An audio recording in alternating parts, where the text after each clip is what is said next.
We can do things during the shutdown that are irreversible. The government is shutting down. So now what? And just how bad will it be for so many Americans who either work for the federal government or rely on government services? In day 2 of a government shutdown. We have breaking news right now. The United States government has entered a shutdown. Well, they fucking did it.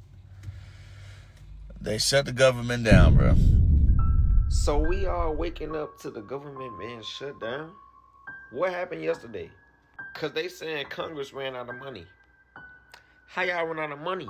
Cause somehow y'all collecting my taxes on time. I just got hit with some more Social Security. Shut down at midnight. We vampires out this bitch now. 12:01. Shut down. So y'all broke, but we still sending money overseas, huh? Yeah, that makes sense. That's like me saying I can't pay rent, but I'm buying everybody shots at the bar.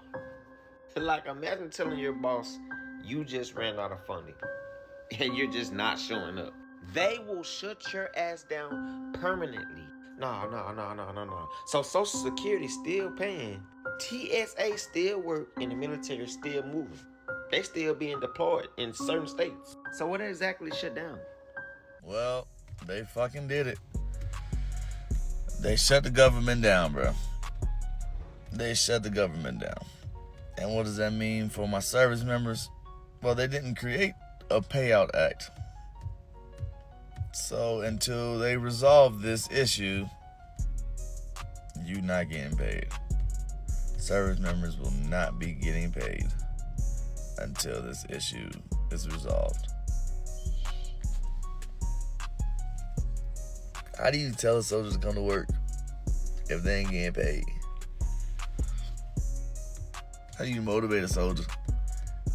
They got bigger shit to worry about. They gotta figure out their bills. How you supposed to handle that and maneuver that?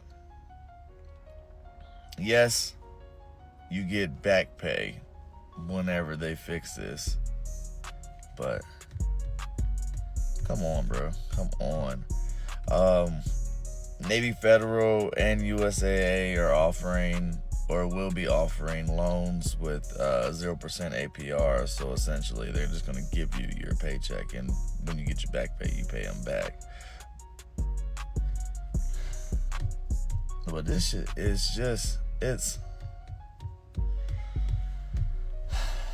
don't know, man. You heard it, guys. The government is shut down. And listen, that's not coming from me. That's coming directly from the people that are working within the federal government. This is coming from the news. Listen, no job is safe. This is an eye-opener, and we're about to talk about it right now, guys. We're going to watch these people's reactions. We're going to watch how the Americans respond to this shutdown that we are in right now. The U.S. government has officially shut down. Here is exactly what that means for you. As of midnight, Congress failed to pass a funding bill, and the federal government has now entered a shutdown. Now, essential services will continue. Social Security checks will still go out. Medicare and Medicaid remain in place. The military, Border Patrol, law enforcement, and air traffic controllers will keep working. But here's the catch. Most of those workers won't be paid until the shutdown ends. The bigger impact is on federal agencies. The Department of Health and Human Services is furloughing more than 40% of its staff. At the CDC, nearly 2/3 of workers are being sidelined. And at the National Institutes of Health, it's close to 75%. The FAA will furlough about 11,000 employees. Flights will keep running, but training and safety checks slow down. National parks may technically stay open by using visitor fees, but without staff or rangers, most will be inaccessible or unsafe. Now, here's what's unusual this time. The White House told agencies to prepare not just for furloughs, but for permanent layoffs and reductions in force. Even the Department of Housing and Urban Development put a banner on its website blaming the, quote, radical left for the shutdown, something experts are calling an unprecedented use of official government sites for political messaging. So why is this even happening? Well, the fight is over healthcare subsidies, Medicaid, and broader social spending. The House pushed a short-term funding extension, but the Senate rejected it, and neither side is backing down. Until Congress and the president reach an agreement, the shutdown will continue. Every day it lasts, hundreds of thousands of federal employees go without pay, scientific research is delayed, permits and projects are frozen, and the economy takes a bigger hit. For context, the last time that this happened, that the government shut down, was in December 2018. It lasted for 35 days, which was the longest in US history. This is the first shutdown since then, and experts say it could be just as costly. That's crazy work. So you mean to tell me, hey, police officer, no paycheck, they already be heated. What do you think they gonna do? What do you think they are going to do when they are in the streets? But I know that if I wasn't getting paid, I'm already heated. So, I mean, it could be a double standard type situation. We got a robbery in progress. Yeah. All right, well, let it be in progress because I ain't getting paid. So I'm not about to go over there. You better find somebody else to do it. Or it's going to be some, we got something in progress. We need you here. So they show up, and then next thing you know, they're not the same person anymore. They flip the script. They might just start confiscating your stuff, and it doesn't go into evidence. They just take it. We have breaking news right now. The United States government has entered a shutdown. It is midnight on the East Coast, and what that means is that the government is not funded and is officially shut down. What this means for you is simple. Depending on how long this government shutdown lasts will depend on the effects that the American people face. In the short term, up to 750,000 plus federal employees will be furloughed as soon as tomorrow. A number of federal employees may also be fired by the administration soon thereafter. Expect disruptions at airports as there'll be less reduced staff at airports. Military members, air traffic controllers, etc. will all be working, they just won't receive pay. You know who will receive pay? ICE. ICE was funded in a different budget bill earlier this year, if you recall. National parks may face disruptions. The longer a government shutdown goes, SNAP benefits may be disrupted. WIC benefits may be disrupted. Social Security benefits in terms of signing up may be impacted. Let's see how long this lasts, but the government is officially shut down. A lot of questions I keep getting asked is, how is this government shutdown different from the last one? And that is a very good question, so let me try to answer that. The biggest difference between this one and the ones before is that this time the White House is threatening to actually lay off workers. So in the past, federal workers would just receive back pay, they were furloughed, and then the moment that the government restarted again, then they would just basically resume their job. This time around, the White House is threatening to actually lay off workers, meaning that even when the government opens back again, no matter when that's going to be, these federal workers will still be unemployed. Now, if you're asking when will federal workers know that they're laid off or not, well, the White House is saying that this is going to happen very soon, just in a matter of days.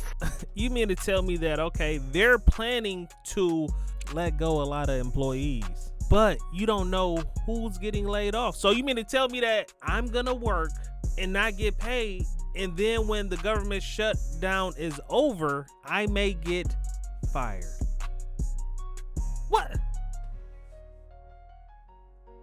What is really going on? There's 3 ways the government shutting down will affect you. Let's talk about it. For y'all that don't know, the government funding is set to expire between September 30th and October 1st, meaning that if the government does not decide what to do with the new budget bill, their bank card pretty much declines, meaning the government has to shut down because they can't pay anybody.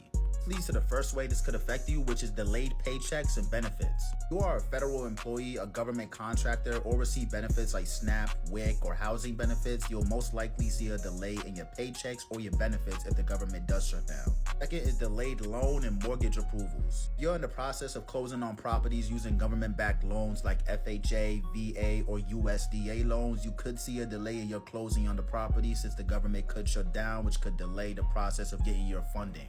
I'm just gonna keep it blunt. Listen, if I go to work and I get paid every other week, I expect my money to be in my account when it's supposed to be there. Like, I'm not about to sit here and have a discussion. I'm not about to sit here and not get paid, because a lot of people are living paycheck to paycheck.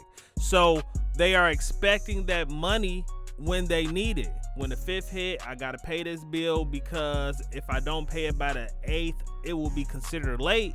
And knowing that it will be considered late, now I have to pay this late fee. See, bills are gonna start piling up.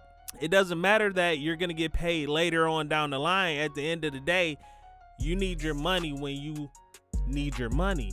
Now, if the roles were reversed, I can't go to my job and tell them, hey, you know, I like this job. I appreciate you guys, but I'm gonna take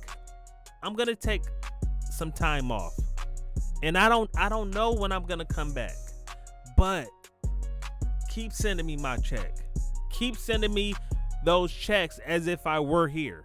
But I'm not gonna be here. I'm gonna be here in spirit, okay? No job is safe. But this is an eye-opener to everybody. At the end of the day, listen, if the government's able to shut down, listen, your job can shut down. Any job can shut down. Listen, it doesn't matter if the company's been thriving for 100 years. It doesn't matter about any of that. At the end of the day, you should be worried about you and your family if you have one. And if not, you should be concerned about your well-being at the end of the day. So how can we fix that? We have to figure out other streams of income, okay? Hey, maybe I could DoorDash, save up some money, buy some equipment, and start creating something, right? And to the point to where I can sell it to my community.